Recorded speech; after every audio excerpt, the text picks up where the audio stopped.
let's speak about the narrative paragraph in details.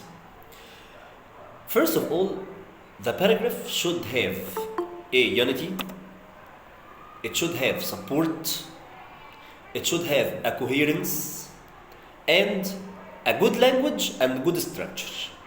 You have to take care of this, because if your language is not good, if your structure or grammar is not very good, you will lose marks while writing the narrative paragraph.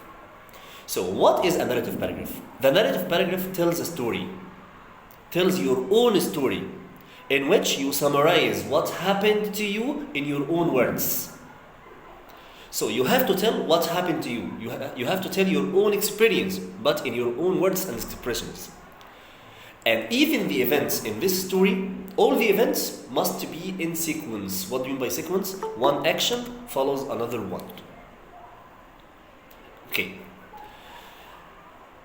The second point that I have to speak about is what are the components of the narrative paragraph? What is the structure of the narrative paragraph? In order to tell a story, first of all, you have to tell the topic sentence. The topic sentence may be told at the beginning or at the end of the paragraph, but you had better use it at the beginning. Why? Because the topic sentence tells the reader the story, what the story will be about. Okay, so I am as a reader. I want you to tell me what the story will be about. If the story will be about the summer holiday, if the story will be about your dream, if the story is about a nightmare that you have experienced, if the story is about a movie that you have seen, and so on. So the topic sentence tells me as a reader what the story will be about. It also tells when and where the action took place. It tells me the timing, and it tells me the place where the action took place.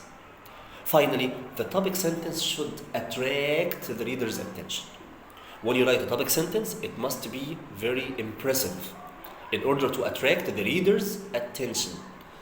Okay? So, the reader must be interested in your topic sentence.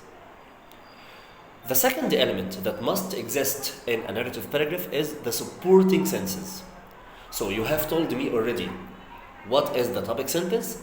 The next step is to use some supporting sentences.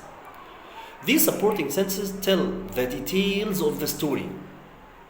So you are going to tell me the details, one step after another one.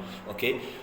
A step after another one, a step following another one, an action following another one. So, these details include, for example, sensory details. What you saw, what you felt, what you heard, and so on.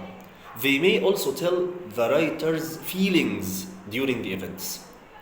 For example, if you have seen a scary movie, you tell me that I was afraid. If you experienced a wonderful trip, so you tell me that it was amazing or wonderful. So you tell me your feelings during the supporting sentences. These supporting sentences include the main body of the paragraph. Okay, it doesn't include the topic sentence, and the supporting sentence also doesn't include the concluding sentence. Now let's move to the third item, or the third element that must exist in a narrative paragraph, which is the concluding sentence. And the concluding sentence must exist at the end of the paragraph, because it wraps up the story. It makes some kind of a coverage to the story. You cover the whole story, and it shows why the experience was important for you, and how the writer felt about these events, or after experiencing it. It may also tell what will happen last in the story. So you tell me what will happen at the end of the story. Finally, it's better to mention a moral of the story after you finish, at the concluding sentence. Telling a moral gives you something impressive at the end of the narrative paragraph.